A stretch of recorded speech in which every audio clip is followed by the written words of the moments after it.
Yo, what's up? Welcome to the channel, Mike Check. Yes, guys. Yo, first of all, man. Give me a hell yeah. Thank you guys for tuning in. We started a little late because I couldn't tell when this conference is going to end, man. It would just keep dragging on and on and on and on. Definitely shout out to everyone who's waited. We're going to have an open panel, man. Let me see if I can drop the link because I want to get everyone's opinion on the pay-per-view, man, on Money in the Bank. Just cam up, if you know, especially if I don't know you, just cam up so I can just see who you are before I let you up. Man, this one, I don't know how I feel about this one. I got lots of questions. Yo, what up, Ronan? I feel like a lot of things unanswered. You know, being a WWE fan, you kind of watch everything. It's hard for you to miss a pay-per-view, and then if you miss one, you kind of catch up a little bit later. And I think that's I don't think it was a great pay-per-view. You know what I mean? I think it was just like another episode that we had to watch. I did enjoy it. It was entertaining. I just don't think it was a great pay-per-view. And you know what? Let me do this as I'm waiting for more people to come on. Let's go over the results. All right. So this is Money in the Bank. If not a wrestling fan, you probably have no idea what that is, but more or less, there is two main matches for the pay-per-view. There is a men's Money in the Bank, and there's a women's Money in the Bank. And basically, between that, you get to decide who gets to face the champion. All right. It's pretty much a fast track to number one contendership. All right. And we're going to start off with, I think, was it the first match? The first match was the men's Money in the Bank, and it was with Drew McIntyre. So Drew McIntyre won the first Money in the Bank. To me, he was kind of like the odds-on favorite between him and Jey Uso. I think most people decide to be one of the two. Carmelo was kind of like a dark horse in it. Let me see. Can I show a little bit of the card? This was the men's card. So you got LA Knight, who's on the come up. We got Drew McIntyre. Drew McIntyre won. We got Carmelo. And Carmelo, you know what I mean? He's a little well, you know what? So is I was gonna say undersized, but I was gonna say so is not Chris Masters. What's Shorty, not Shorty G, but you know who I'm talking about. Master in the Bank. I can't remember his name. Jey Uso, you know, Yeet in the Bank, I thought would have been the winner. We actually have a WhatsApp group. I'm trying to see if I could expand it where we do predictions on every pay-per-view. I am the defending champ. I don't know if I'm still a champ after I do the results later. We also have to do the NXT predictions tomorrow. Andrade was also in the match, but I didn't think he had a shot in hell. The man couldn't cut a promo, man. Like they did the press pre-PLE conference yesterday, and he did not hold his own. LA Knight pretty much took over the whole stage. Carmelo did a better promo. Jey Uso massively over, and I thought that Jey Uso was gonna win. I think that what's his name? Drew McIntyre should not have won. Like I said, guys, coming up, I'm dropping the StreamYard. Just cam up if I don't know you before, and I have like a slew of questions. I want to get everyone's opinion. Okay, so that was men's Money in the Bank. I thought Jey Uso should have won. He didn't win. And the question I got for everyone is what happens to Jey Uso now? Because he doesn't have a short path to becoming a single star now. You know what I mean? I don't think he has that. I don't think he has that path anymore. What's good, Block Roger? How you doing, bro? Doing good, man. All right. I just started, man. It's just me and you. I just started with the men's Money in the Bank, and I was just talking about Drew McIntyre, and was he the right choice? And my prediction was Jey. So you know what? I'm gonna let you talk for a minute. What was your prediction? What was your choice? And is Drew McIntyre the right choice? Um, uh, as far as Drew, they played it off well. It's because I already knew it was going to be pretty much a major feud, a grudge between him and Punk. So to make it make sense, yeah, it made sense that Punk was going to interfere after what he did to him on SmackDown last week. When he beat him to a bloody pulp and then carried him. So yeah, I figured that was gonna happen. That was kind of predictable. Okay, what else? Well, here's the thing. You had all these other superstars that could have used the money in the bank to elevate them. True. So no one got elevated. Yeah. And I think that was a missed opportunity. And I know it didn't really work so well for Austin Theory, but you know, Damian Priest got elevated based off Money in the Bank. And you have Carmelo. Second person to cash in at WrestleMania after Seth Rollins. Right. So you have Carmelo. You have what's his name? Jey Uso.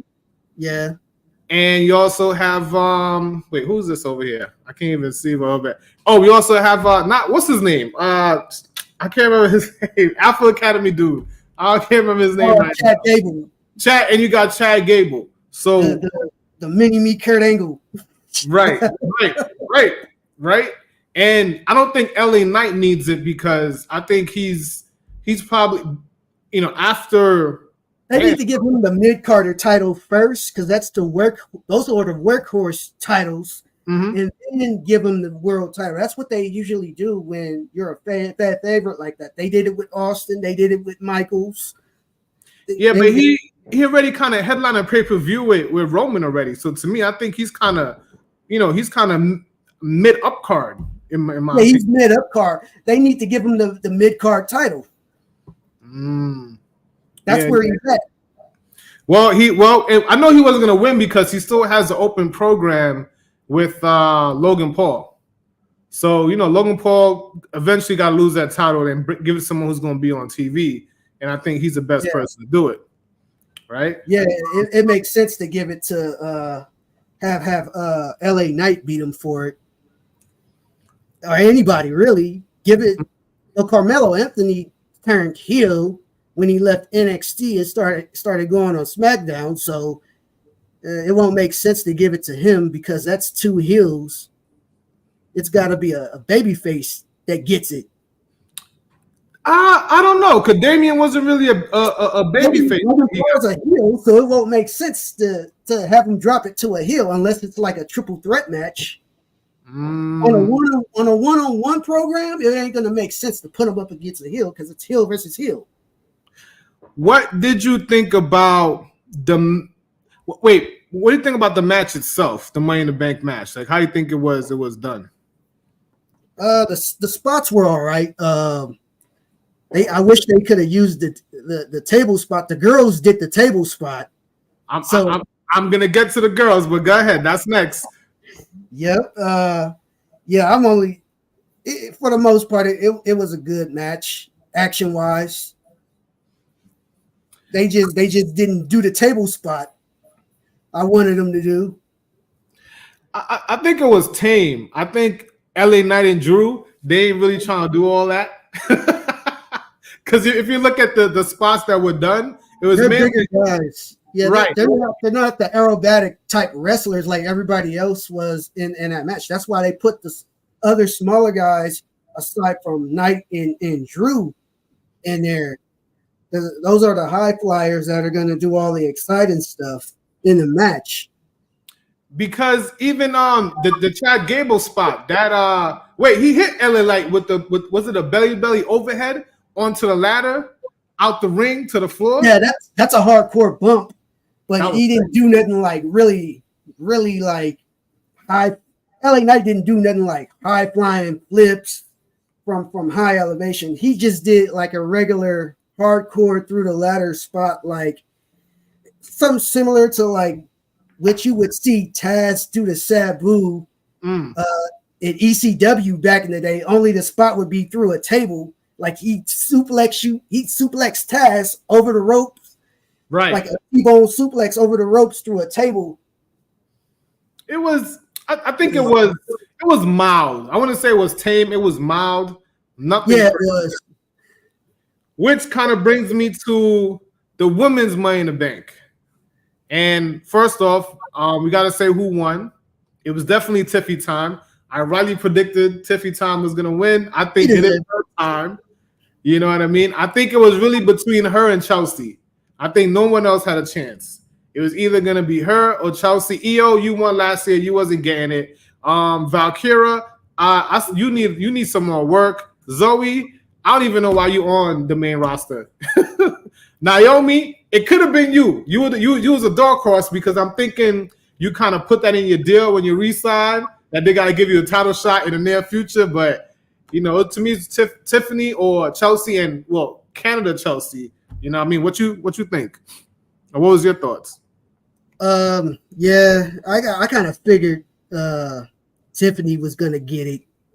Like, I didn't care too much about the star power and the girls. I knew Io wasn't going to get it because they had the title on her for, like, the longest time, and, like, nobody cared. Like, she wasn't, like, when she was at WrestleMania, like, in her championship match defending the title, like, you didn't get a reaction from the crowd or anything. It's like nobody cares about Io Sky, really. As far as Chelsea Green, Zoe Starks, I mean, Zoe is like, she's more of like the chick you would see maybe if they give her a title, it might be the women's tag titles. I could see her getting that in the future. Chelsea Green, nah. Cut it out, bro. She's a star, bro. She is one of the best rehires from when Vince let all those people go. She is the most solid rehire. True, but she's not ready yet. I mean, she needs a little more time. They need to give her more time. You see her match at Clash of the Castle? Yeah, I saw it. Yeah, it was good. It was good. But yeah, they still got to. I mean, not Clash of the Castle. No. Yeah. Clash of the Castle was the big girl. The match. You mean the other paper? Oh, okay. You mean the other paper? Yeah, the one before that. The one before that. I know which one you were talking about. Yeah. She could wrestle. So now that we know it's Tiffany Stratton, what you think is going to happen with her? Like, what's her path? It's kind of unpredictable when she'll cash in. So there ain't no telling when she gonna cash in. It ain't gonna be like with Damian Priest to where you kind of got the feeling that he was gonna wait until WrestleMania. He had so much false cash-ins. I don't know when he was gonna do that, man. I always had the feeling, like a gut feeling, that he was gonna wait until WrestleMania. Well, the clock was running out, so it's either after he almost made it to the next Money in the Bank. So I didn't think he had much room to do it. Yep. So to me, Tiffy is the right choice, and I think her promo skills are okay. I think they're getting better, but I think she's just gonna be real annoying with it. And even I was watching a press conference, she wanna make it out of a purse, and I think that's her being creative, and I think that will make her stand out from the previous people. Yeah. All right, so we're going to move. I got mad question, but we're going to move along to, and I know this one kind of threw people for a loop. The IWC was kind of complaining. Braun Breaker versus Sami Zayn. I'm gonna let you go first. What's your thoughts on it? The right guy won. Sami doesn't. He's not a carryover champion for somebody like Braun. Braun just barely got there. So Braun has to really earn it. He needs more time to earn it. So I don't see him getting the title until later down the line anyway. Sami is he's gonna have it for a little while. That's how I see it. It was a good match. Good spots. yeah, I like the match, but I can see them having rematches where Sammy comes out on top pay-per-view wise. But maybe if they have some matches that are non-title on Raw, Right. I could see Braun having upset victories on him. Like what you call it? What they call that? A contenders match. But I think WWE stopped doing that. That's more of an AEW. It'd be something similar to that. Like it'd just be like a non-title match. Or maybe he will beat him by surprise. Like maybe WWE should throw us a curveball and give him a surprise title win on an episode of Raw. So then that'll bring us to a pay-per-view where now Sammy gotta win it back. I don't know, man. Triple H not really good for swerves, bro. I've been looking for the swerves of his booking, and it's pretty linear and straightforward. I don't know they're gonna circle back. You know what I mean? I think Sammy's gonna move on to. I don't even know who the next up in line for the Intercontinental Championship will be. I think Sammy's gonna move past. He already beat Chad Gable, so he's out of it. Who's the next star that they're gonna push? I hope it's not Bronson Reed, man, because I'm tired of that dude, bro. I think he needs to get up out of there, man. Send him back to NXT. Stop trying to make him a thing, man. Yeah, he's not it. maybe I don't know. Maybe the Wyatts could attach themselves to Sammy or something. I think that would be dope. I think some opportunity there. They got who else they got? They got who's in the stable? They got my homie, the one that doesn't talk. I can't remember his name right now. Who came out with Miz recently? It was part of the way. Oh, that guy. He was in NXT. Like I can't remember his name. Yeah, He's been on TV. He's been on TV too damn long. Let me pull up the members of the Wyatt Six. So that's important. We should know that. Yeah, you got Uncle Howdy. Uncle Howdy could Yeah, that's Bray's little brother. Yeah, he could hold down the title. All right, so we got. That's the old Wyatt family. They give him Luke. I pulled it up with freaking Luke Harper in it. Let's see. Go down real quick. So we know Rowan is in it. Who? Rowan is in it. Rowan's in it. Dexter Lumis, Joe Gacy. That's what I was thinking. Dexter Lumis. That's the silent dude. Right. I'm thinking Joe Gacy would be a good person to make a run for it. Let's see. Moving on. We're going for the. Let's see. I feel like I'm missing them. Oh, no, I'm not missing a match. Here we go. Money in the Bank match. Damian Priest versus the Architect. I'm again. Is it too late for me? I feel like I'm Joe Biden right now. Seth Rollins. There you go. Seth Rollins. So thoughts before I go. Go ahead. Seth, I kind of got the feeling that Drew was gonna come cash in and make it a triple threat. Kind of like how Seth did at Mania that one year between Roman and Brock. Yeah, he was trying to get it back like that, but then it was also predictable that CM Punk was going to come out and stop him too. So it was predictable. That storyline was pretty predictable. Did they deliver? It delivered, but it was predictable.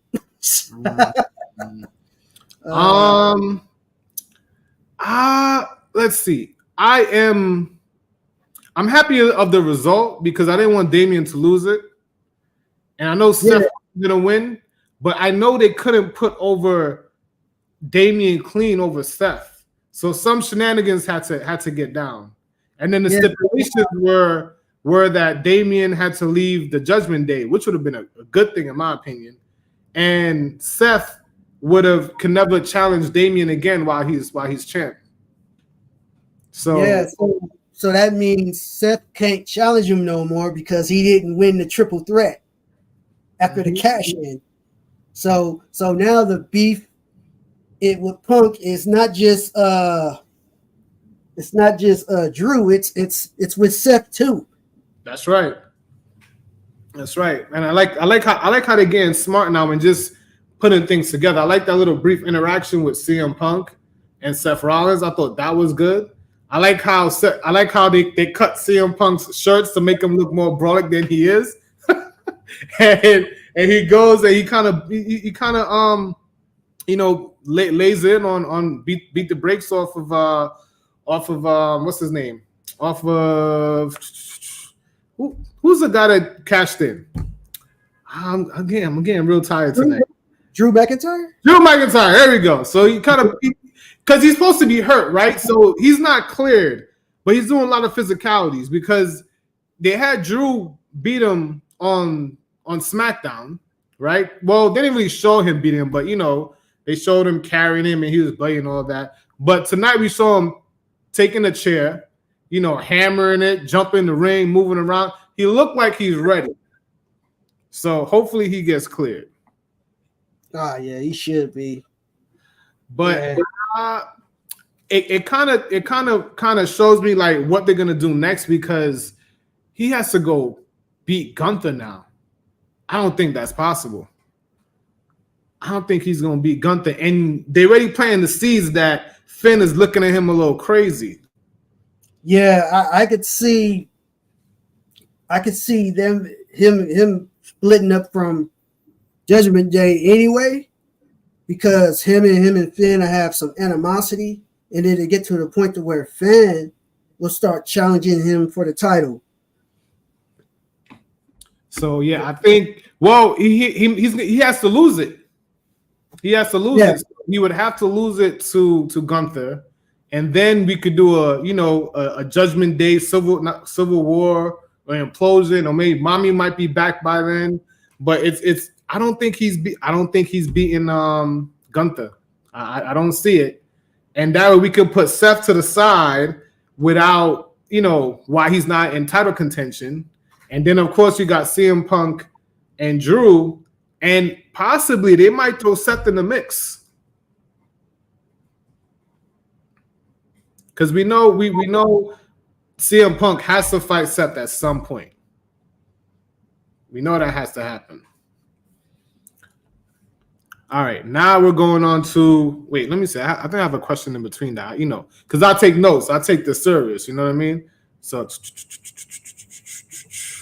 what do you think of Drew McIntyre's overall, since he re-signed, his overall, I would say, performance? In the Money in the Bank match. No. I mean the match, the entire pay-per-view, or his character in general. Since he re-signed, since The Rock gave him that big sword, and we thought he was going to go to AEW. What do you think about his performance, his character, the whole DM hunk, what you think about his whole thing? He's a better heel than he was a face, for sure. I didn't care for him when he was a baby face, like when he beat Brock Lesnar and even last year when he was a face. It's one of those things kind of like when Roman was a baby face and people weren't really feeling him, but then when he became a heel, people were feeling him a lot better. Mm-hmm. Some guys are just better heels than they are baby faces. I would say this. They did a scene after the pay-per-view where he goes to the desk where you have Big E. Yeah, I saw that. Big E, and you have I'm losing my brain today. Not Kayla, the new Kayla Braxton, and you have Bad News Barrett, and he comes there. It reminds me of like the 80s when they did the press conferences, and you thought it was real.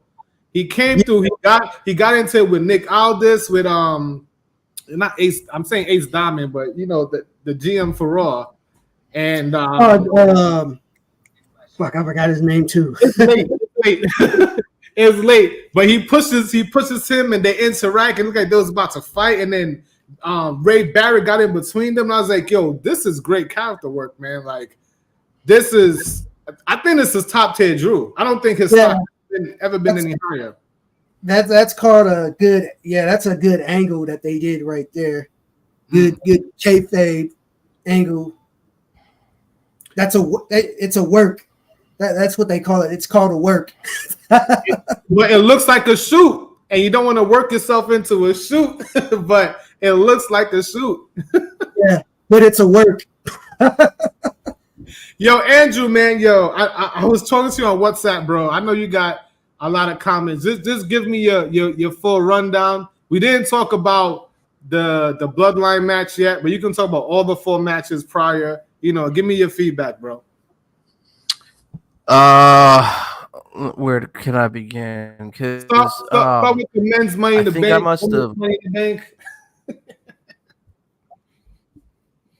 Man, I didn't really see much of it because I was in the middle of trying to get some order dominoes, but I kind of saw a little bit of the men's Money in the Bank ladder match. I'm just gonna say I like the part when Chad Gable, I think his name Gable, when he was hanging from the rafter. That was pretty dope. And then I guess he kind of fell flat down. I was like, oh damn, that was a hard landing.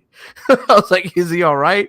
And then when Jay went ahead and did the spear, that was pretty dope. And I think he got the ladder, and he was I thought he was going to win the ladder in the Money in the Ladder match, especially the way they were promoting him, calling it the heat case, just to see him. See, it wouldn't have bothered me. I'll be honest about my honest opinion. It wouldn't really have bothered me if he didn't win and somebody else unpredictable win, like a Carmelo Hayes or who else hasn't won it? Who else was in there? I'm sorry. Andrade. I put it up there. Andrade. LA was in it. Or yeah. I actually wanted I really wanted Jay to win it.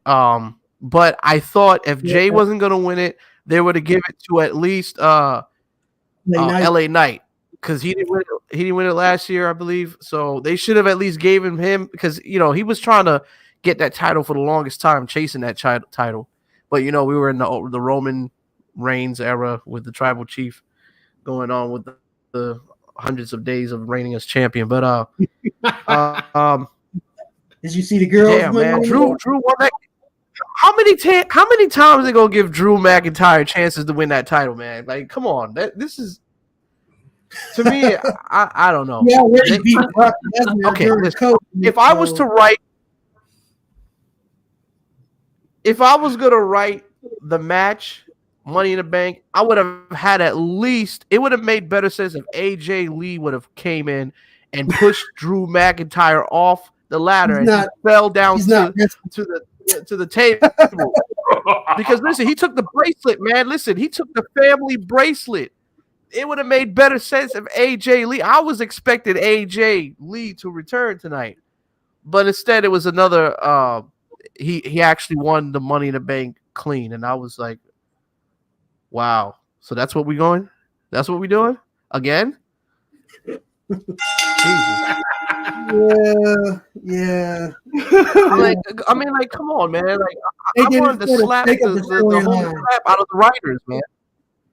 I wanted to slap the holy crap out of the between him and Punk. They what? They did it for the sake of the storyline between him and Punk, because he cashed in. Did you see that? They could have.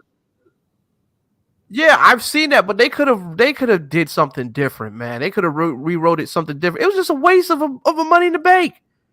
I was more entertained with the women's ladder Money in the Bank. That was entertaining. That was entertaining. Yeah, they did a table spot. The men didn't do a table spot. The girls went harder than the guys this year. Did you see that move? What happened to Zoe Sparks? I think on that ladder. Who did that move to her? Did you see that drop she landed? I was like, holy shit! Is she all right? I didn't see that one, but I saw Chelsea's spot, because she comes to me as delicate, like she didn't really want to get hurt. that spot of her falling off the ladder, out the ring to the tables, that was perfect, man. That was a good spot for her. You know what? I thought maybe they were gonna give it to her for the sake of it, because she's like the R-Truth of the women's division. I mean, that's just kind of, doing her little goofy skits and stuff. But I mean, that's cool. I mean, that's her character. She's a one woman. I thought they were gonna give it to her because she's at the home. True. Yeah, true. and she's at her home crowd, so you would think they would give it to her. But man, let me tell you something. One thing I gotta say is WWE, they really fooling me with this one now, because I just didn't really expect all this to go down. Well, I'm glad that what's her name won, the girl with the blonde hair, Tiffany. Is that her name? Yeah, I'm glad Tiffany won. I'm glad she won. That kind of made sense. But I was just more entertained with the women's ladder match, to be honest with you. Really disappointed that Jey Uso didn't win the Money in the Bank, but hopefully I think they're going to set up something between the family, because they're going to have a civil war, I believe, a bloodline civil war, so they're setting that all up. But if they're going to set that up, right? If they were going to set that up, they should have made what's his name, Otanga, be in it to make it make sense. What's his name, Otanga? Well, I think they're gonna bring. Are you talking about another one that didn't show up yet? Who's not signed yet? Oh, because it's Tonga. What was his name? They brought in the one that was in New Japan. Tonga, one of the founders of the Bullet Club. Yeah, but he was in the match. He was in the match. But this match is supposed to show off Jacob Fatu. But before we get there, because hold on, we didn't talk about that yet. Give me your thoughts on Sammy and Braun Breaker, real quick, Andrew. You know what? I'm gonna be honest with you, man. I kind of missed out on this match. I missed this one, man. I didn't catch this one. I missed this one, man. I kind of stepped out and I was doing some other stuff. So what can you give me the rundown? What happened between them? Sammy won. It was a good match. What about Seth and our boy Damian Priest? The cash in CM Punk. Give me a feedback on it.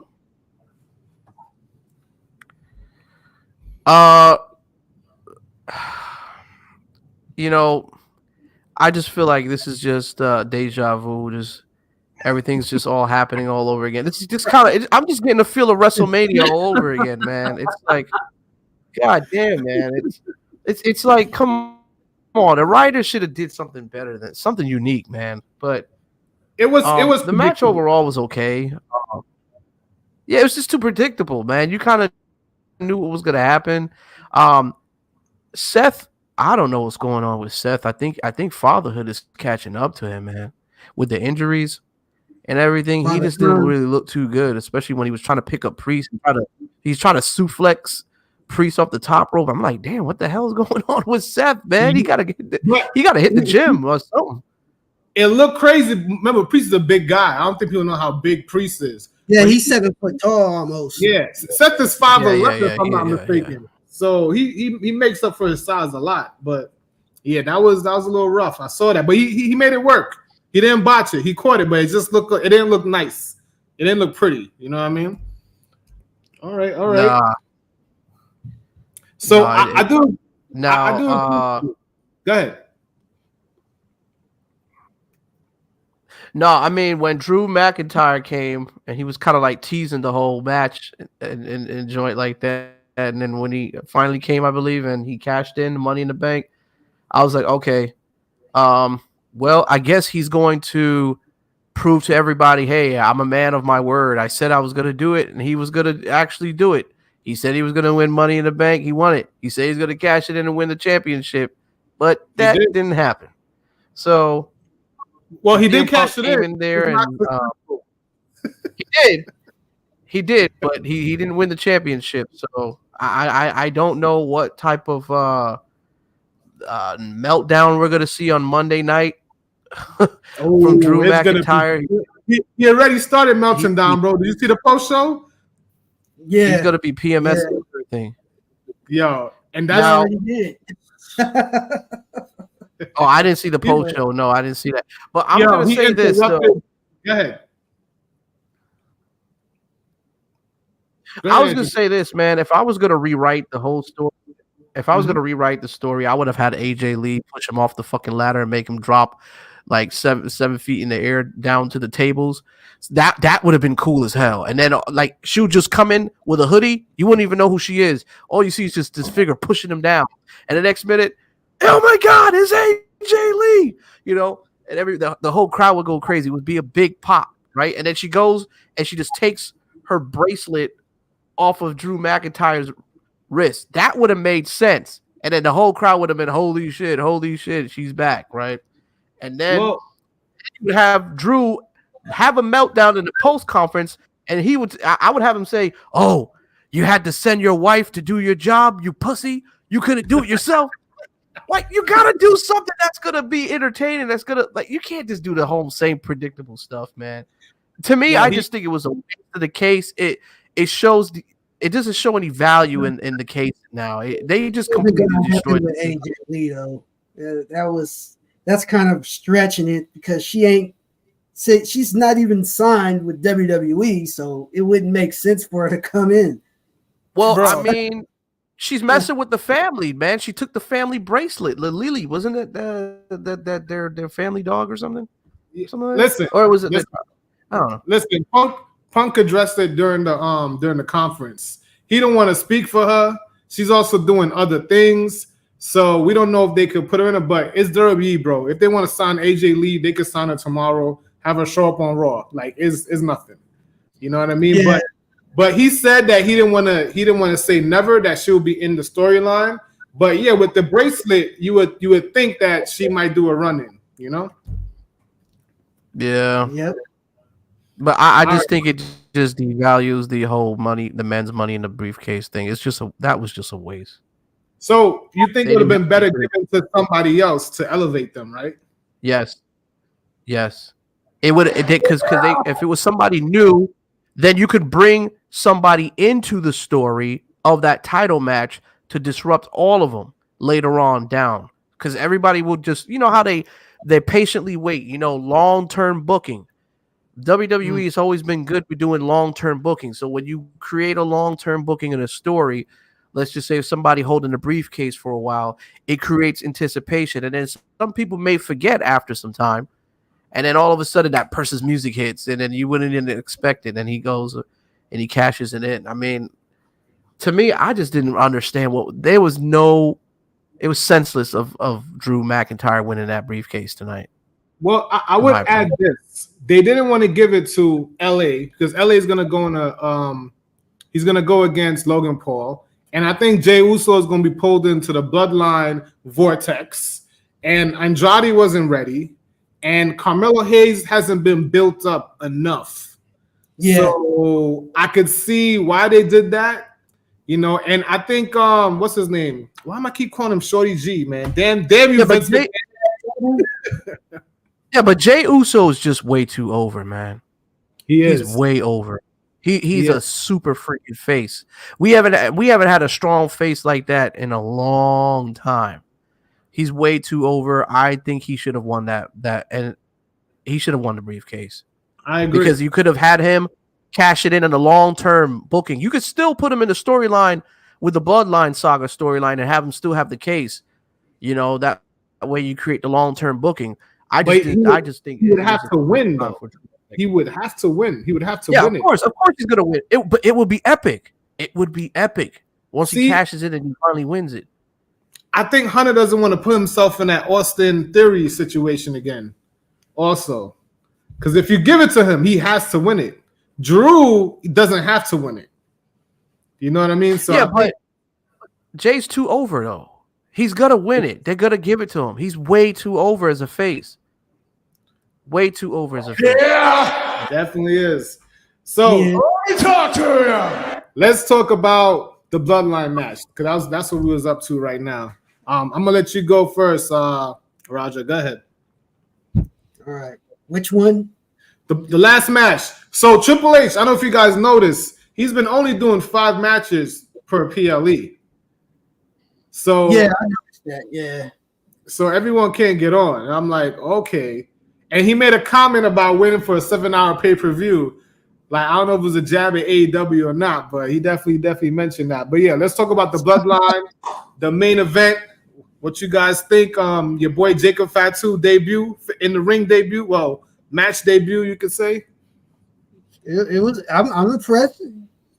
It was a long time coming. They finally he finally came in where he belonged with the rest of his fam.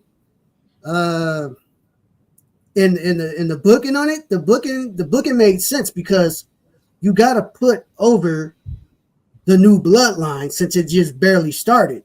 So it made sense for them to win. It wouldn't have made sense for Cody, Kevin, and Orton to win because then the new bloodline will look weak. Right. Oh, guys, don't forget to hit the like button. We got 15 people watching right now, so I should get 15 likes. All right. So thank you guys for watching. Okay. Right. Go ahead, Andrew. Tell me your thoughts on the Bloodline match. Man, I just want to talk about that botch to the low blow that Loa did. I was like, listen, if I'm Kevin Owens, man, and I felt somebody coming from behind me like that, I mean, pause. I would have at least did something, man. But come on, how you not catch that? How you miss that botch, man? No, you know what happened? I think he. It's like he uppercut him. I think he was almost concussed, bro. If you watch the replay, he was almost concussed and he was a little out of it. So he almost missed the cue. So he just had to do it over. You know what I mean? But yeah, he did. I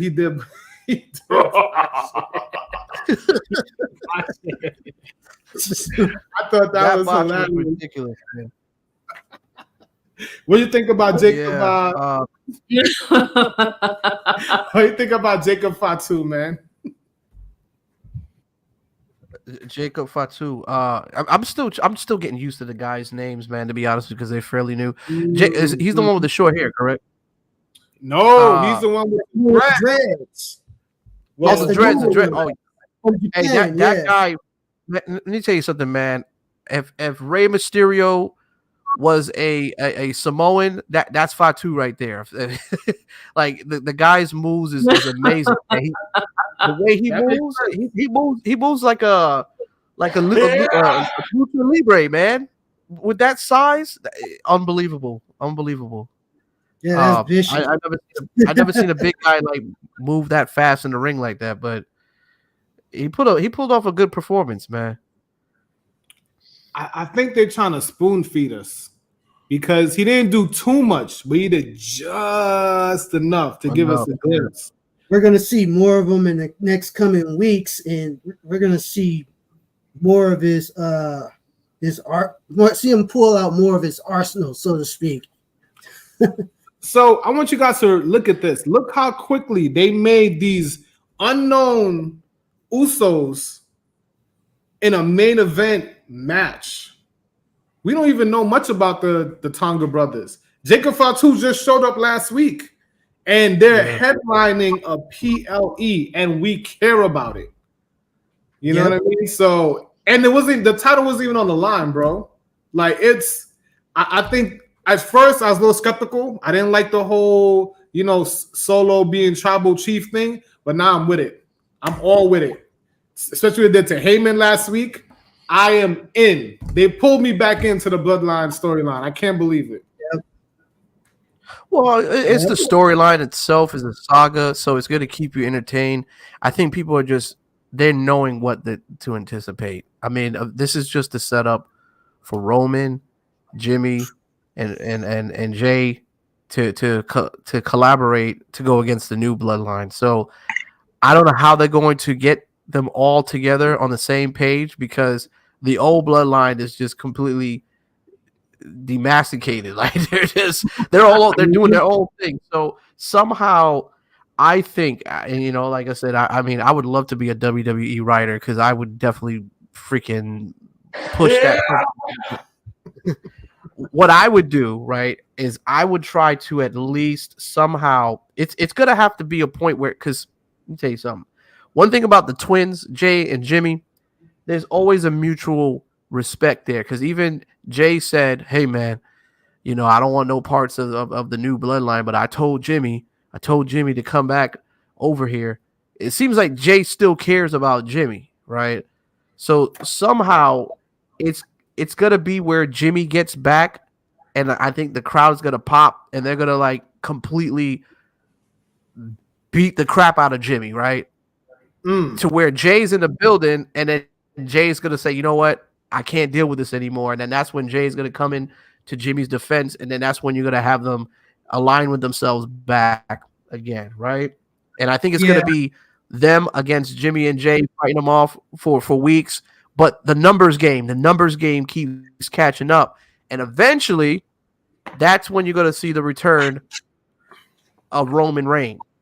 Then Roman Reigns will come back, and then I think that Zilla Fatu will join the old bloodline against the new bloodline of Solo Sikoa. But Solo Sikoa is kind of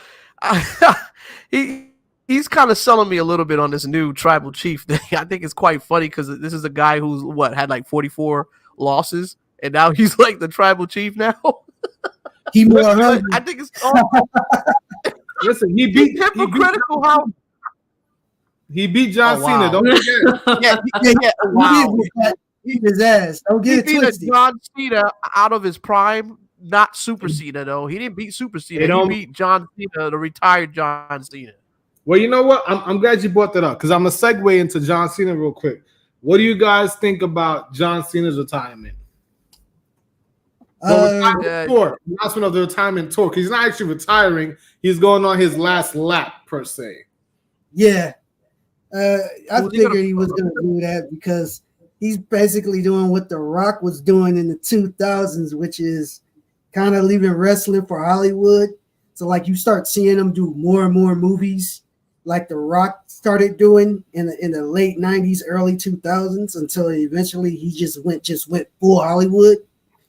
And then he just come back sporadically up until the point he wasn't back for like a whole decade. Mm-hmm. What about you, Drew? What you think? The retirement tour? Man, I think to make this spectacular, John Cena has to have a match with somebody that a lot of people are anticipating for him to fight. But who is that person, though? That's the question. Who would be his last match that can really draw people to be like, he has to have this win, except for probably winning that title to go over. Is he tied with Ric Flair right now, if I'm not mistaken? He is. He is tied with Ric Flair. Yeah. So I think for a send-off, they probably have him fight a champion or whoever the WWE champion is and make him win that title, and then he'll probably vacate it like the next week or so or whatever, make his retirement farewell speech and say, "Hey guys, I've completed my destiny, what I had to do, and blah blah blah blah blah." And now the vacant title, the title be vacated. Vacate the WWE championship between well, I don't know. Priest kind of earned it in a way, but I think later on, I think he should be the one to take that belt away from Priest, so that way he can finally complete his story and get over on the Ric Flair, I guess, title holder, the longest title holders. But I don't know. That's just my take on it. And then just send them off, man, and vacate the title. Do like a elimination tournament match or whatever for that title the next following week or two, or do like a pay-per-view. So whoever wins the vacated title, that's when you have Jay win the vacated title or something like that. You know what I mean?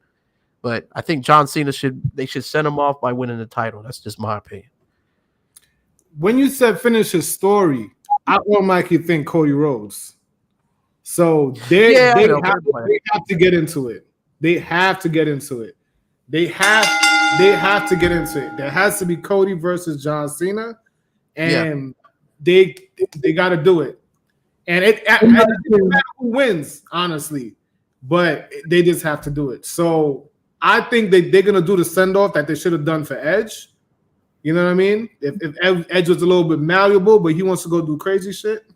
So I think it's a good idea. And if you're a John Cena fan, like if I know Shawn Michaels is gonna retire, bro, I'd have probably went to all the Shawn Michaels pay-per-views that I could afford. That's so if true. you're a John Cena fan, now you can put your money up and be like, look, listen, he got 8 matches left. I'm gonna go to this pay-per-view. I'm gonna go to this Raw because this is the last time I see him in person or see him in a ring again.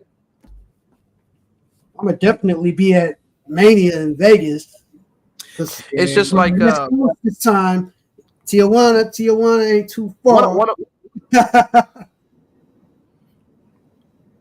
One of my favorite matches I would have loved to see in their prime would be Sting and The Undertaker. I would have loved to see those two go at it in their prime. Happening. But yeah, it would have been great, but it just wasn't ever meant to be. Yeah. And also I remember The Rock getting super kicked by Shawn Michaels a long time ago in a storyline where The Rock was trying to go for the belt. But yeah, he was a ref, but Rock never got his got back. They never had that match either. I would have been a dream match too to see The Rock versus they got some kind of beef. Sean, I know the story behind that. Sean like stiffed him when he kicked him. And, The Rock was pissed, and there is a little bit of beef that goes back to his childhood as to why there was some heat. Michaels kind of didn't like his grandma because he did do shows for his grandma's promotion in Hawaii, the Polynesian Pro Wrestling promotion, which was associated with National Wrestling Alliance. So like he had problems with her. So then later on down the line, he pent frustration from that past from dealing with her. He pent that on The Rock and stiffed him in the match. Yeah, I think they roughly went over it in his TV show, and he didn't even give Shawn Michaels a name, bro. He named him something Chad crazy. Michaels. He's called him Chad Michaels. He made him a black guy with a. They didn't even use Michaels. They said some other weird name, bro. He really got Chad Austin or Chad Michaels. Yeah, something like that. Well, The Rock had some, go ahead. I think The Rock had some issues with I think backstage he had some issues with Triple H and Shawn Michaels back then, and back then they had themselves the Click. They used to call themselves. Yeah, he was cool with Trip. He had the problem with Shawn, but Shawn wasn't really wrestling like that at the time anyway, because that leg injury, which is why after that he had to that retired him for a while after he lost to Austin. His back injuries, his leg injuries. Listen, Shawn Michaels, he went through some changes. It wasn't the God-fearing Shawn Michaels we know now. So we're talking about Click back in the day, Shawn Michaels. Yeah, he was a wild boy. He was a wild boy. He was a wild boy back then. Yeah, man. I remember Shawn Michaels was one of my favorites. I like 95 Shawn Michaels, 1995 Shawn Michaels. Yeah, he was a badass. When he got beat up in the parking lot for real by the Marines for trying to bang one of the wives. You know what? Go ahead and whip his ass. You know what, bro? What I remember from my childhood was Shawn Michaels versus Vader, and they had Vader keep doing the Vader bomb on him, son. And I was crying as a kid. I was like, "Yo, no, move, Shawn Michaels, move!" And he just kept Vader bombing him. He cut him up in that match. That match that they had at the Royal Rumble when Shawn was supposed to do his elbow spot or whatever, and then it got botched. Like Vader messed up, and like Shawn literally cussed him out during the match. That screwed it. After that, Vader's WWE career was pretty much. I want to throw in this too with the whole New Day saga with what's that group? The AP and AOP, the final AOP, yeah. Karrion Cross. Yeah. Arian Cross, yeah. Listen, man, that's gonna be a twist. That's gonna be a twist and turn. They're teasing right now for a heel change. Somebody's gonna turn on somebody. I hope And so. I hope so too. I'm tired of the damn New Day. I'm sorry, man. That whole I'm- bootios Well, and he ain't even wrestling, so it ain't jumping even around a in town. cool new day. Give me a hell yeah. Listen, I think Coffee needs to turn heel for Xavier to be a big face. true. Well, he's already well. Xavier needs the. I mean, he was king of the ring, but they didn't really celebrate it properly. And I don't think they celebrated it properly this year, minus that you get the title shot. But to me, they waste Karrion Cross, and to me, he's good. I just think he hasn't got the right. He needs to go back to NXT Karrion Cross, but I think they're still trying to tweak him where he gets to be over. So I hope it works.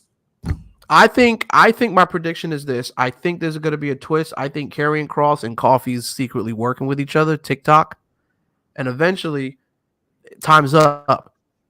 And I think Coffee is going to do the ultimate heel turn and turn on Xavier. So you And it's think going to set up. Huh? Go ahead. My bad. No, because it makes sense. Just think about it. Because Xavier is the only one out of the three groups that hasn't won the title. Or you can change it around to where Xavier turns on Woods because Cross is in Woods' ear and say, hey, listen, man, these guys are holding you down. You're the only one in the group has never won a championship. He can say all those type of things. You've never won a championship. Do you think these guys really care about you? You're going to go through all your years in your career without winning a big one? Is that what you want? You're just going to be known as the sidekick, the guy who won a tag team championship with a New Day. But guess what? Coffee's in history, in the books, for winning a WWE title. Big E is in the books for winning a WWE title. You haven't won the big one yet. So either way, there's a lot of plots and turns. You could do so much with that story right there. I hope so. I really do hope so. All right, I want to ask you guys a question because we got a comment here, basically saying what they thought about the pay-per-view, and I think I said in the beginning that it was like a good episode to watch, but it wasn't nothing like, as a wrestling fan, I watch every pay-per-view regardless. I may not watch it the same day, but I do watch it. So it's kind of like another mid episode. What do you guys think of the score you would give this pay-per-view? Or 5 stars, 4 stars, you didn't like it, it was mid. What you guys think? Yeah, it was mid, like a 2.5 or 3. It wasn't the best one. There were definitely better Money in the Banks than this one. True. What do you think, Andrew? I know you had some issues with it. Man, I give this shit like a 3, bro. I just didn't.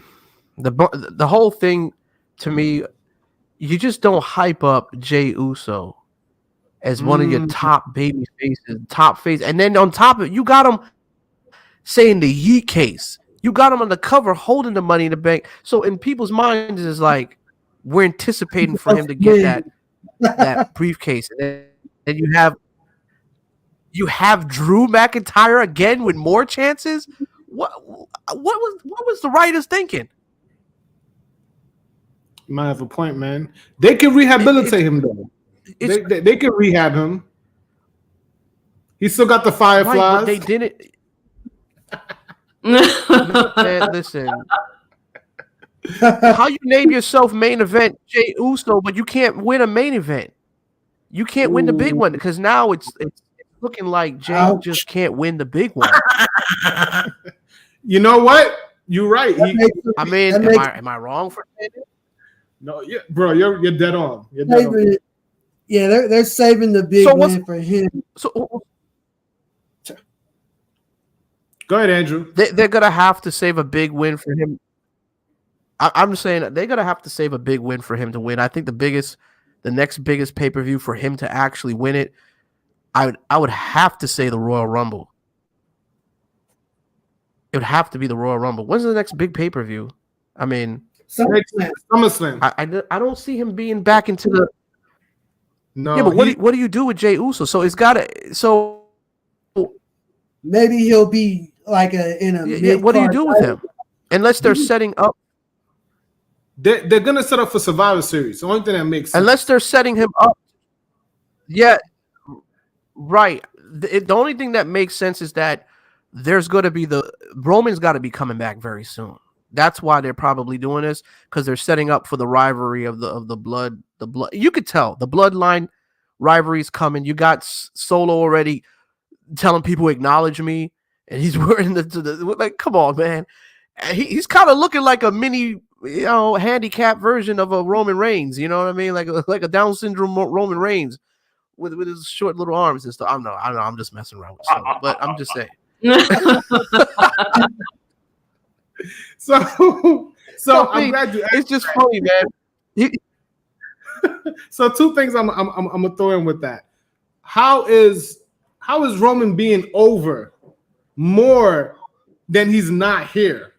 Like, he's super over everywhere he goes. Is we want Roman, and to even put that together with Jey Uso is like, what do we do with him now? We have to put him in a bloodline now. He can't do anything else. Well, like I said, it's gonna start with Jimmy coming back, and somehow Jay's gonna be in the building. Jimmy's gonna come back. He's gonna get his big pop first.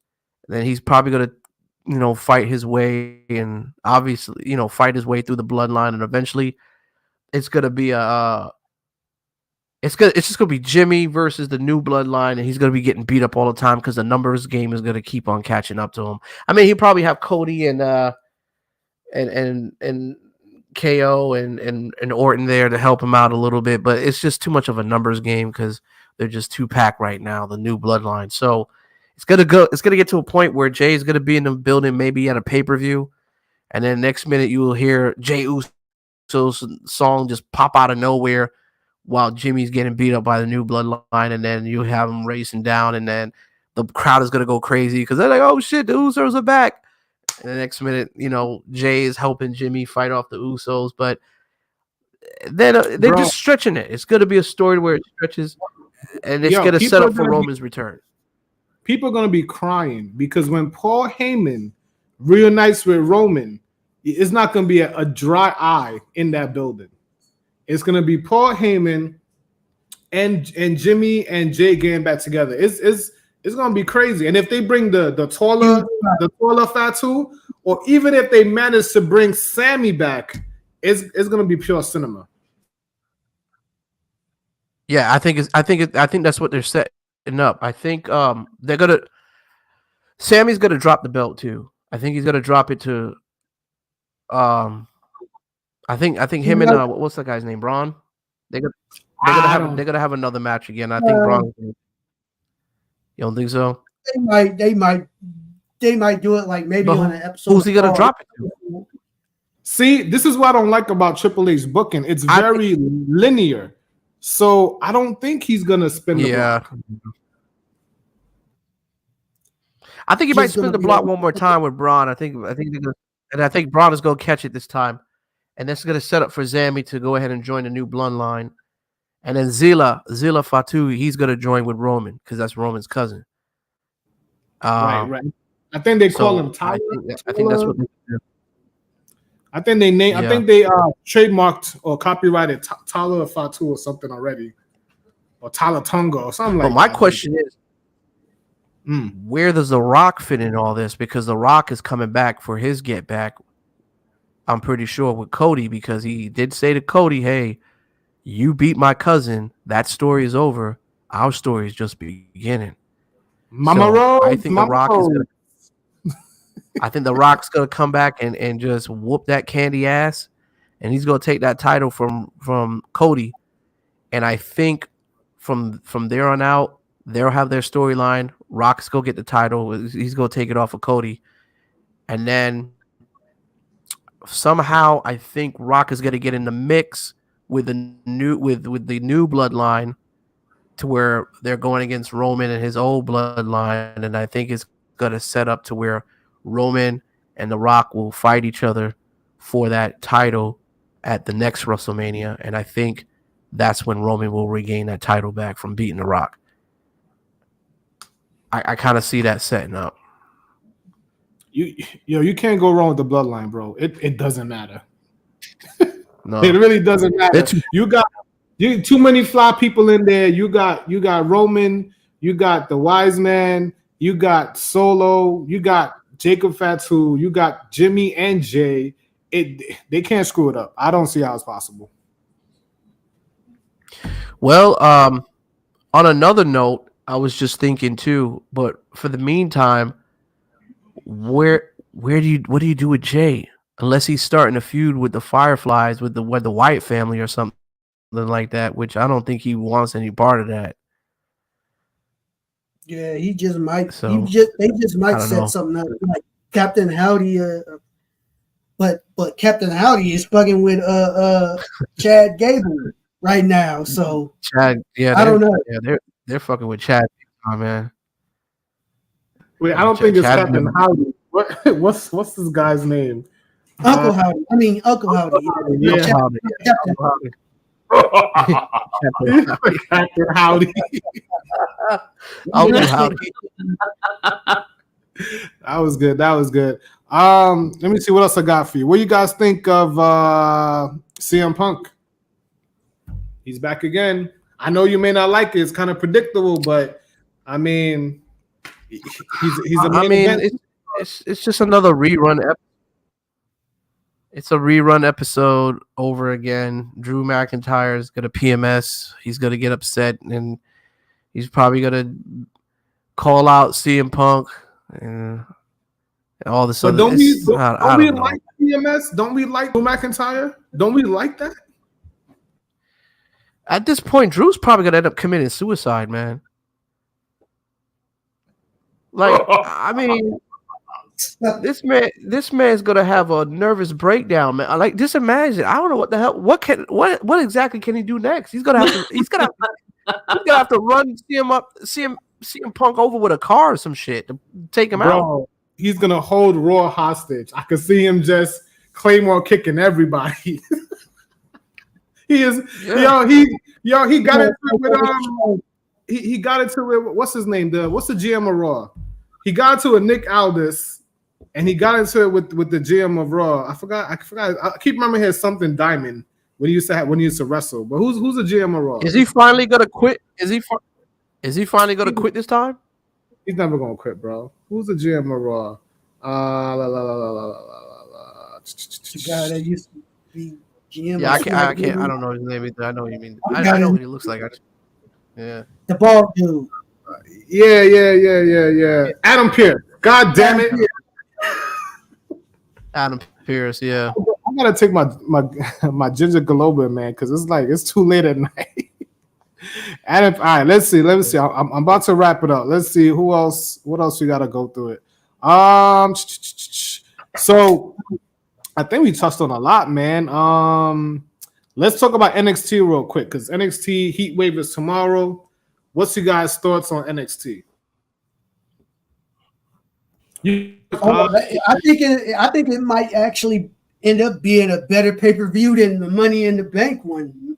To be honest, they probably have better. Yeah, probably will be put together and a better storyline.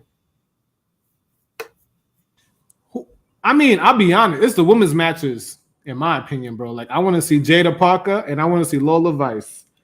I want to see the Cheeks battle, bro. That's what I want to see. I want to see them. I'm watching NXT like we used to watch like Raw and when they used to bring out the puppies because that's what it's gonna be, man. It's gonna be a lot of TNA and sexy wedding because Lola Vice know how to she know how to dance a little bit. She know how to twerk. So it's gonna be. It's another interesting story.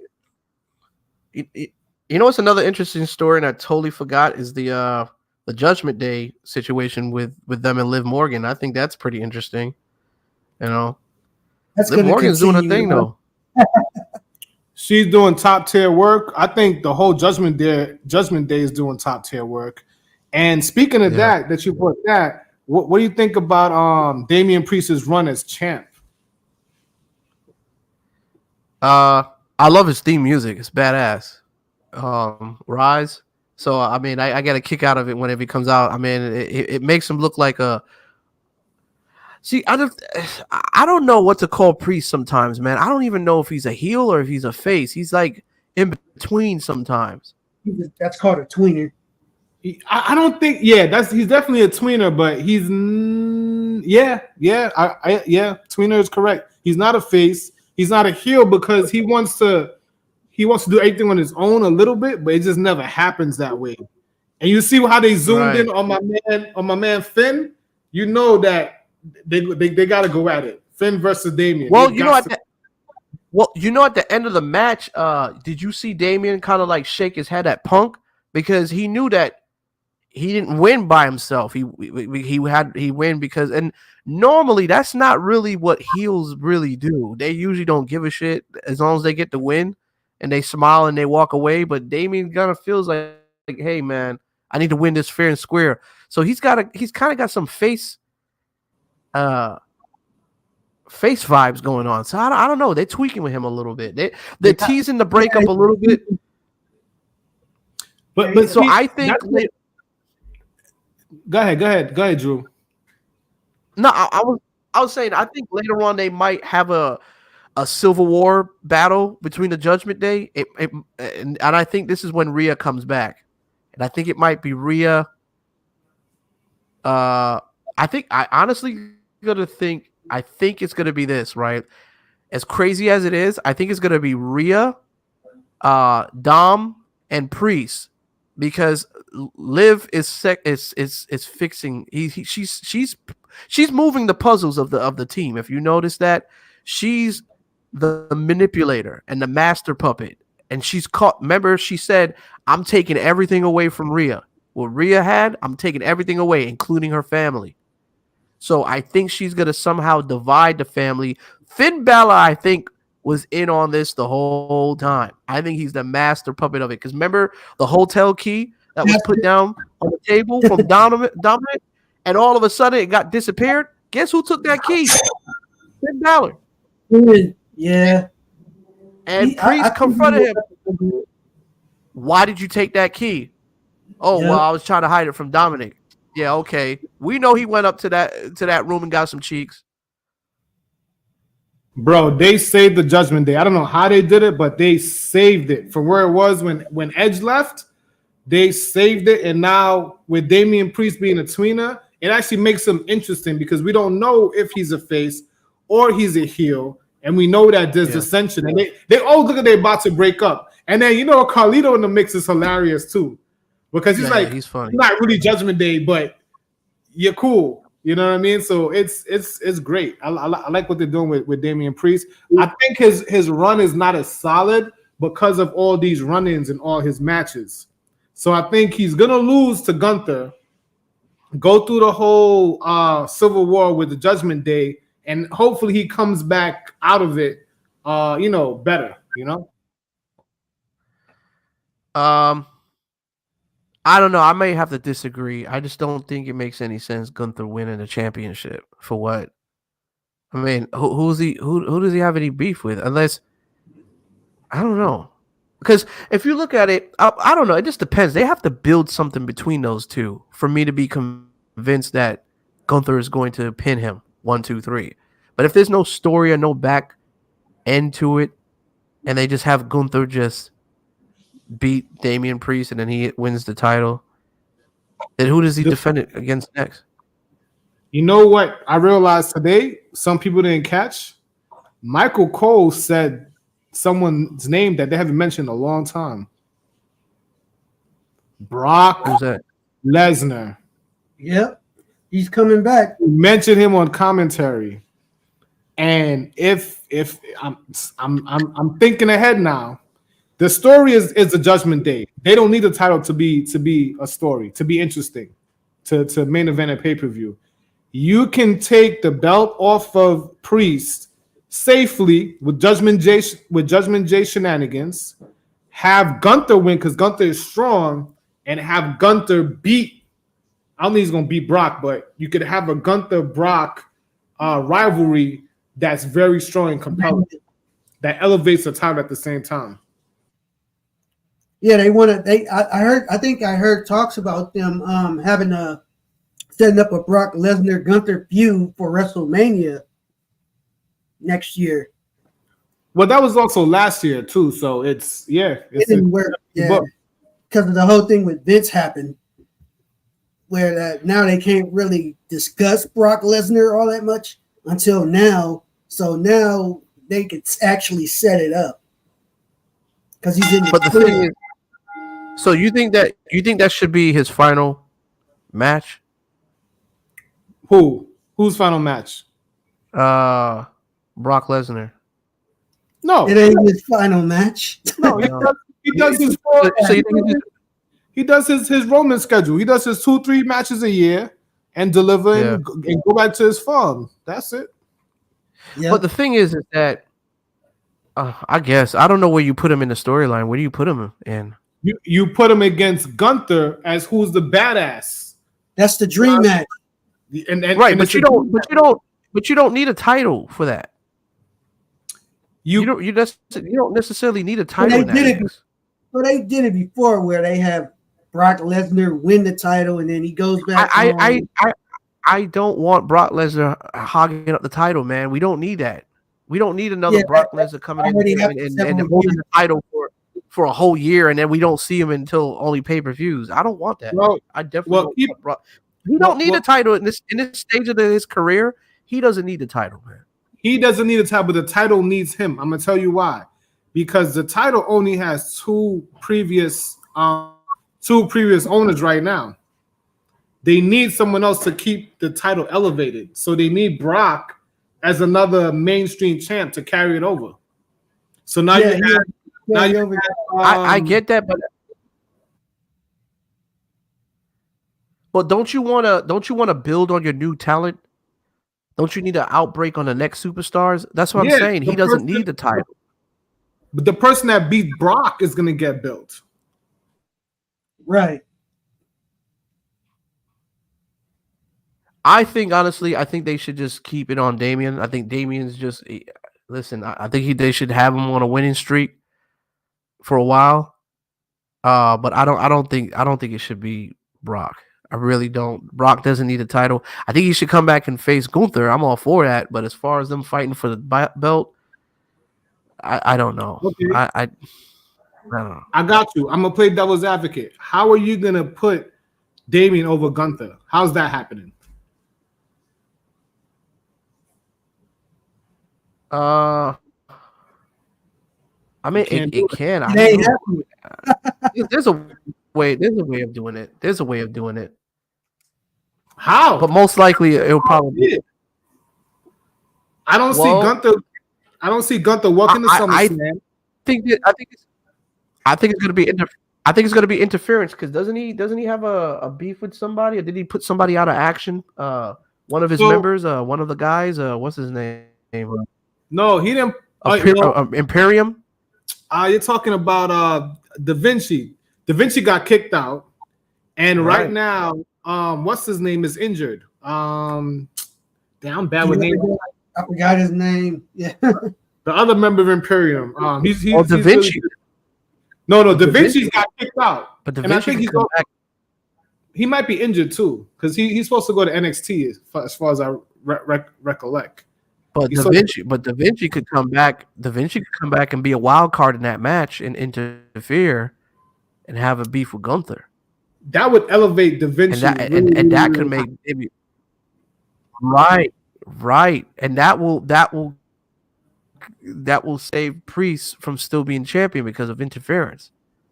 I think the only way Priest is going to win is going to be an interference. I think Da Vinci might end up costing Gunther the match, and you're going to set those guys up with a rivalry going on because he needs to get his get back. Ludwig Kaiser is who we're talking about. But for that to work, that would also mean that the Judgment Day doesn't break up. Yep. They can't. They can't. You know why they can't break up? They can't. I'm gonna tell you why they can't break up. Because you got to get you got to get Rhea back. Rhea has to fall back into the mix somehow.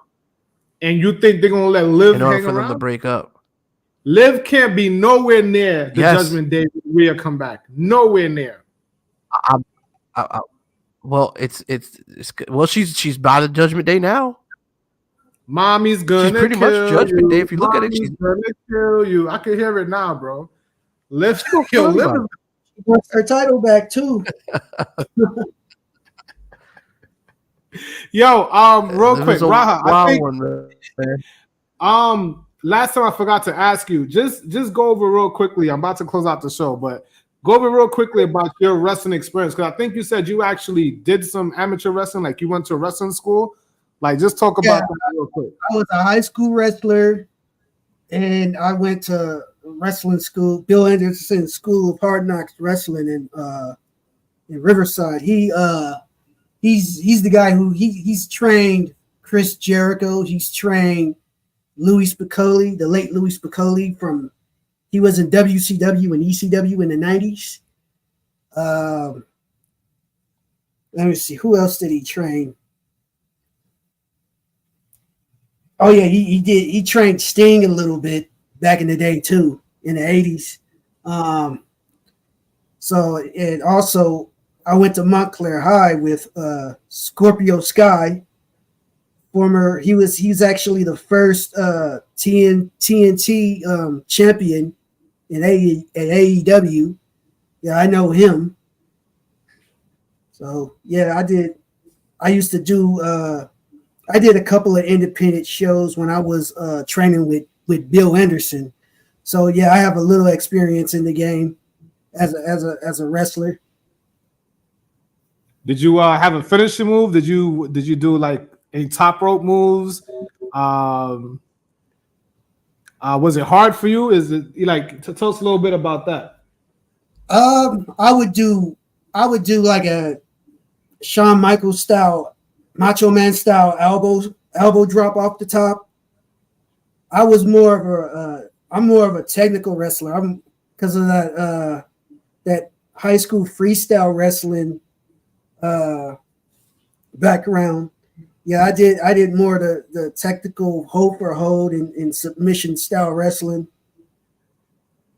And I also got an MMA background. I got more into kickboxing, grappling, Brazilian jiu-jitsu.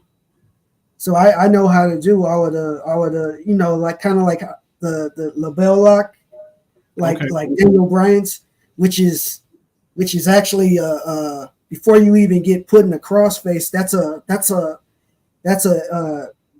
a move called in MMA called an omoplata, and that hurts. They teach you that in Brazilian jiu-jitsu, where you put somebody's you use your leg to put somebody in an arm lock, and then you do the crossface. So that's the label lock. I know how to do it for real. Okay. All right. You don't have anything on film, do you? Because that'll be dope. Next show, if you have anything on film, that'll be dope, bro. I would have to really dig for that stuff. I mean, it's probably on VHS. Yeah, it's on VHS because this was like in the early 2000s when I got out of high school. When I was training for that stuff, I remember I had something recorded at the wrestling school. It's probably on DVD, not VHS. I'm out of pocket for that. VHS. Well, it was when VHS was starting to get phased out, and then DVDs were new. This is like the early 2000s. All right. I graduated in 2001. Okay. All right. So I'm gonna move to my final question, and we're gonna talk about Triple H's booking, and you can include tonight's in Money in the Bank in that. And I appreciate you guys for coming on. And I think I might do this again if I get enough likes. If I hit the like button and comment, help motivate me to make this a regular thing, because this is something I'm really passionate about, and it may be the direction for the channel. I know I'm part of like the travel space and stuff like that, but we all can't do the same thing. So, just have that in mind. So what do you guys think about Triple H booking? I'm gonna go with you, Andrew. Then I'm gonna go back to you, Raha, and I'm gonna close it out.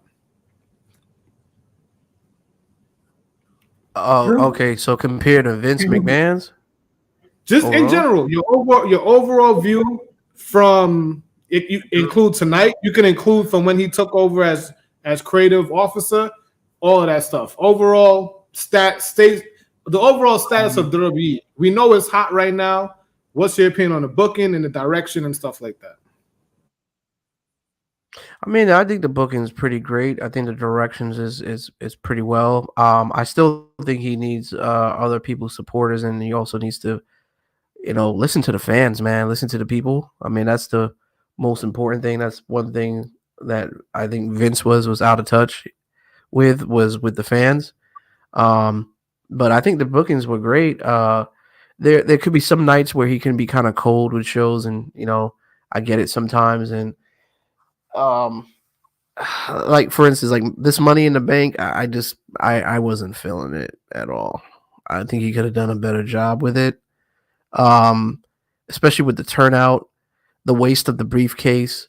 I mean, I don't know, man. It just you tarnished the whole image of it, by giving it to someone that, if you're going to at least give it to Drew McIntyre, you should have at least make him win it. It would have been better off, because then it would have at least showed some significant value in it. But then he just became another person that cashed in the briefcase and lost it. But hey, that's just my opinion. But overall, I think his booking has been pretty great. I like the fact that you can see that the creative freedom is now going towards the wrestlers, because the wrestlers are the ones that are playing these roles and these characters, and they're the ones that know them best. If you allow them to be themselves and play the character, you'll be amazed at the amount of talent that they can display, and they can come to life, just like a Bray Wyatt when he was around and he had the Fireflies and the Fiend thing going on. I remember when he was facing Seth Rollins in that I think I don't know if it was it wasn't a Hell in a Cell match. It definitely was a Hell in a Cell match. One of the worst ones ever. Yep. Yeah, it was that. Yeah, that was horrible. And then you made Seth Rollins win that. I mean, he should have dropped the Fiend was hot. The Fiend was like he was supposed to be the next Undertaker, the next boogeyman, that everybody's just afraid of, right? And you should have had him win the title, but then you had him do series of matches, and it started to get stale, and the people started to look at it like, what was going on here? And I love long-term booking. I like long-term storylines, and I think Triple H gets it from that aspect. So there's a difference between him and Vince McMahon. I just wish Triple H was head of charge a long time ago when Cena was in his prime, because then we could have seen a heel version of Cena. We never got to see heel Cena in WWE. I mean, there's a lot of things that I've come into mind, and I think Cena would have been, because you notice that most when you can transition from being a face, because as you look at it, Cena was kind of getting the Roman Reigns treatment when Roman was a face, and it kept on forcing down Roman and everybody's throats, and people got tired of him when he was the big dog. And then when he turned into the tribal chief, it was like, oh shoot, this is something different. He had attitude. And most heels, I love heels. I'm a heel guy, because heels can express themselves more than baby faces. But it seems like in this regime and in the Triple H regime, it seems like the heels and the faces are expressing themselves, and they have a little bit more spunk, more attitude, and that's what makes the product more interesting to watch, because long-term booking and storylines is the key. And I've been watching wrestling since I was 7 years old, and since the Macho Man was having his beef with Jake the Snake Roberts, I've been a wrestling fan since them times. What scared me the most is when I saw that python digging into Macho Man's skin, like biting him. I was traumatized as a kid from that. So when you see things like that, Yeah, and then the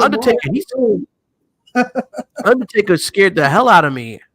And what's that guy with the voodoo guy? Papa Shango back then? He later on Those- became Godfather.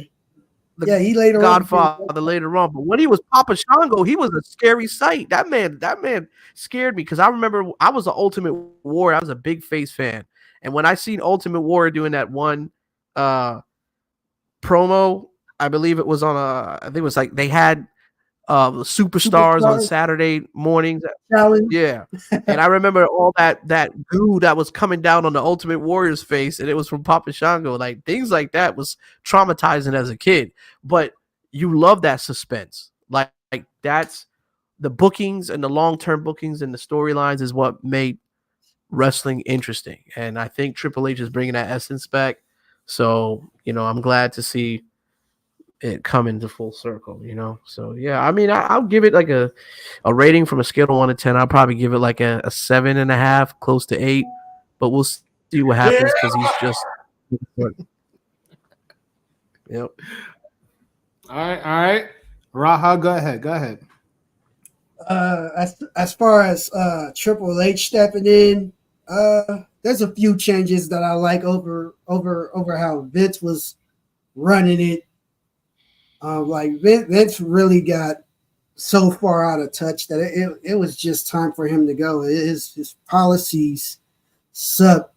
When you see Triple H take over, you see a better product, and it started gearing more towards how it was kind of like in the Attitude Era.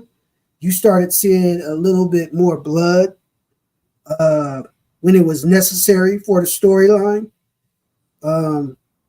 you saw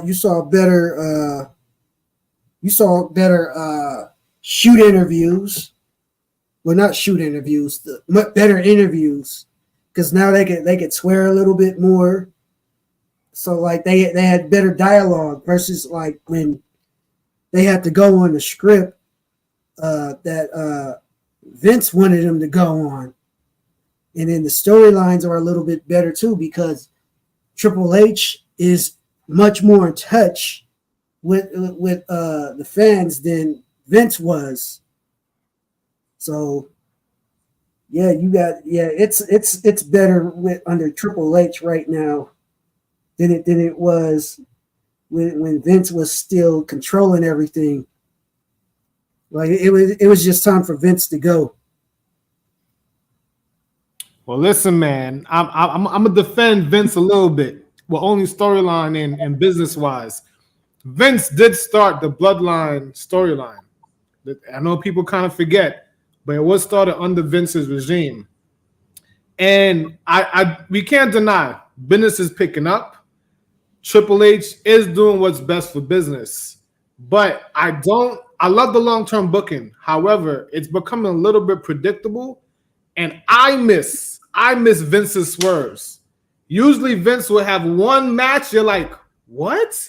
During the pay-per-view, and we don't get that anymore. And maybe I'm missing the wrench in the pay-per-view, the monkey in the wrench. I forgot the phrase, but I miss the swerves because I used to always like when I do predictions, and I'm thinking away how to make my predictions something we could do online where people could actually win a little money. You know what I mean? Because we have like a private group on WhatsApp that we do, and I'm the champ right now, but I gotta do the calculations for tonight because I don't think I think I lost with Drew. I actually chose Jay to win, and he didn't. Right? I do agree with Andrew that the talent, you can tell they are more free. You can tell the way that they perform now. Even in the ring, on the microphone, that they have a lot more freedom. The back and forth between CM Punk and Drew McIntyre is goated. Michael Cole is off the chain now. What's his name? The guy from NXT that's Carmella's boyfriend, Carmella's husband, I should say. And even McAfee and Wade Barrett. They all have been really, really good on commentary. Like they just been saying all type of funny shit. Like it's been good. So definitely that's a pickup. And Andrew, to your comment too, Cena was asked about him turning heel at the press conference, and he pretty much said no, he never gonna turn heel. So well, you could forget him. It makes no sense. It makes no sense now doing that because he's pretty much at the end of his career and he's just doing a rodeo right now, just a road tour. So turning him heel is pointless now. They dropped the ball on that. They should have did it at his prime. Before he was a face anyway. He was a heel when he had the rap gimmick at first, and then they turned him face. Yeah, but when he was getting flushed down, it's Vince's fault too. When he was getting flushed down on people's throat, that's when Vince should have looked into creation and finding another person and making them a big face while you do the transition. Just like Roman Reigns? Just like they did with Roman. Just like they did with Roman Reigns, do the transition and make Cena. Listen, if Cena would have turned heel in his prime, right, you could have made him into an ultimate badass, right, to where nobody could beat him. He would have been just like a Roman Reigns. Now, people were booing Roman Reigns at the time too because he was being like the Cena 2.0, but then he evolved and they changed his character and then they made him heel. They actually pulled the plug and made him heel. And look what happened throughout this whole course of time, being the champion, running through wrestlers and stuff like that, and over 300 and something days, then to finally lose it to a big face like Cody Rhodes. Now you got to have the return. Now you're building up the anticipation of Roman's return. You know how much of a pop Roman's going to get coming back as a face? Well, we already stated that Roman is more over now. He's not even on TV. But wait, I don't want you to forget this one thing. They shoved Roman down our throat this time also. Because remember, he beat the Fiends and Braun Strowman to win the first title. And he just came back. I think it was his first. Was it his first match back or his first pay-per-view back? He became champion. And we're like, what? He beat.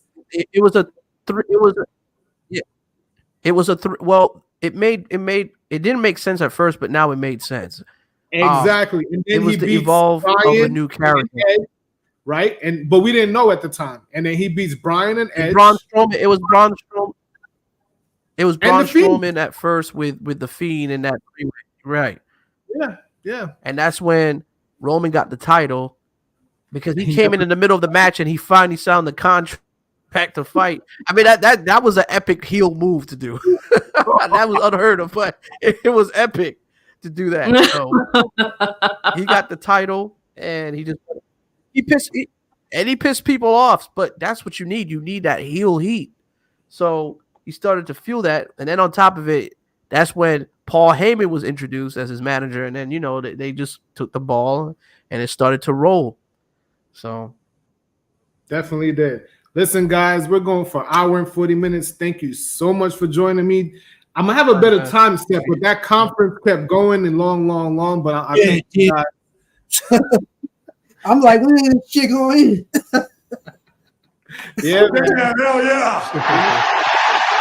So thank you guys. Let's do this again, man. Let's do this. I don't think I'm gonna do it for Heat Wave, but let's definitely do Heat this. Wave is good, then we should absolutely do it.